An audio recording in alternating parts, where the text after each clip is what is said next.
Halo semuanya, perkenalkan saya Maria Evarindi dari kelas PGSD 2024I, tugas pengembangan bahan ajar sekolah dasar.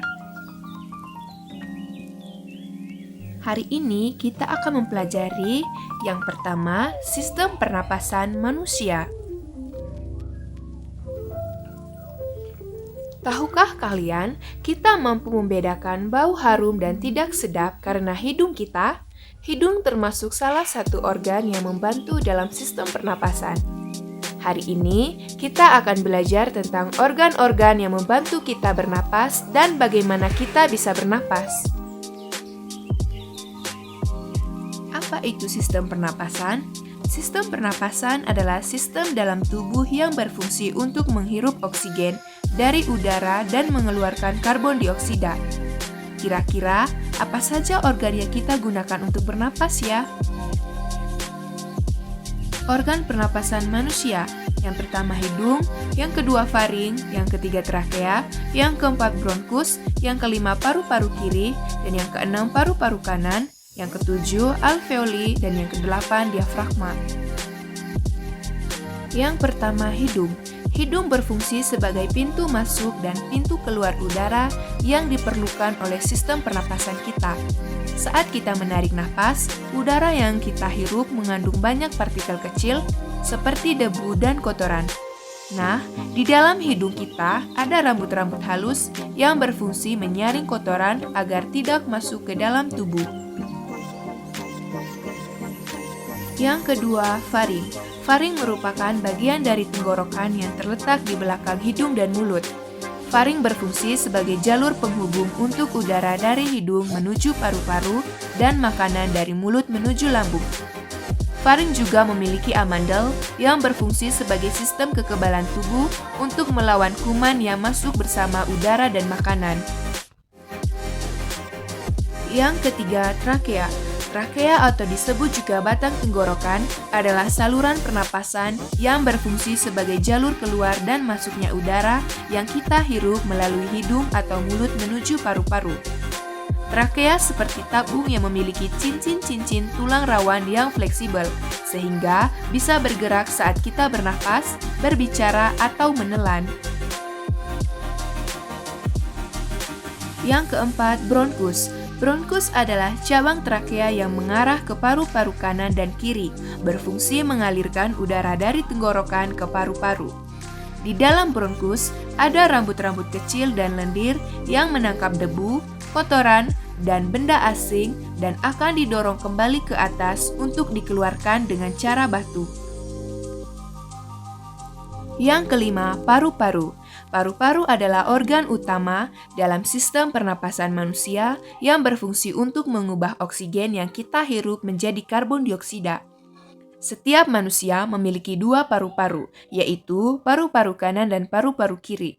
Paru-paru terdiri dari bagian-bagian kecil yang disebut alveoli. Di dalam alveolus terjadi proses pertukaran antara oksigen dan karbon dioksida. Yang keenam adalah alveoli. Alveoli adalah kantung-kantung udara kecil di dalam paru-paru yang berfungsi sebagai tempat pertukaran antara oksigen dan karbon dioksida. Alveoli memiliki bentuk seperti kumpulan anggur dan permukaannya yang luas membuat alveoli baik dalam mengalirkan oksigen ke seluruh tubuh. Yang ketujuh, diafragma. Diafragma adalah otot yang terletak di bawah paru-paru.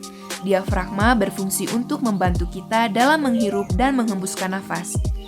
Cegukan terjadi karena diafragma mengalami kontraksi tiba-tiba yang menyebabkan udara masuk secara cepat, sehingga menghasilkan suara cegukan. Proses pernapasan manusia. Yang pertama, menghirup napas. Otot diafragma mengalami kontraksi dan paru-paru mengembang sehingga udara masuk melalui hidung menuju paru-paru. Yang kedua, pertukaran antara oksigen dan karbon dioksida. Di dalam alveoli terjadi proses pertukaran antara oksigen yang masuk dari luar tubuh dan karbon dioksida yang ada dalam darah. Yang ketiga, mengembuskan napas. Otot diafragma akan relaksasi dan paru-paru mengempis sehingga karbon dioksida keluar melalui mulut dan hidung. menjaga kesehatan organ pernapasan. Kita perlu menjaga kesehatan organ pernapasan dengan cara-cara sebagai berikut. Yang pertama, olahraga teratur. Yang kedua, makan makanan sehat dan bergizi. Yang ketiga, tidak merokok. Dan yang keempat, menghindari polusi udara. Yang kedua, kita akan mempelajari tentang sistem pernapasan hewan. Yang pertama, katak. Katak bernapas dengan paru-paru, kulit, dan rongga mulut. Yang pertama, paru-paru. Katak memiliki sepasang paru-paru sederhana. Udara masuk melalui lubang hidung atau nares, lalu ke rongga mulut dan kemudian masuk ke paru-paru. Di paru-paru terjadi pertukaran gas. Oksigen diserap dan karbon dioksida dikeluar. Dan yang kedua, kulit. Kulit katak selalu lembab dan tipis, sehingga memungkinkan pertukaran gas langsung dengan udara atau air. Katak bisa menyerap oksigen dan melepaskan karbon dioksida melalui kulit. Ini sangat penting saat katak sedang menyelam di air. Dan yang terakhir, rongga mulut. Pertukaran gas juga bisa terjadi di rongga mulut bagian belakang. Oksigen berdifusi melalui membran mukosa di mulut. Yang kedua, pada serangga. Serangga bernapas dengan spirakel, trakea, trakeola, dan kantung udara. Yang pertama, spirakel, lubang-lubang kecil di permukaan tubuh atau biasanya di sisi abdomen dan toraks, berfungsi sebagai pintu masuk dan keluar udara, dapat dibuka dan ditutup untuk mengatur kelembapan dan mencegah kehilangan air. Yang kedua, trakea, saluran utama yang menghubungkan spirakel ke dalam tubuh. Dindingnya diperkuat dengan spiral dari zat kitin agar tidak runtuh. Dan yang ketiga, trakeola, cabang-cabang halus dari trakea yang menuju langsung ke sel tubuh. Disinilah terjadinya pertukaran gas O2 masuk dan CO2 keluar secara difusi langsung dengan sel.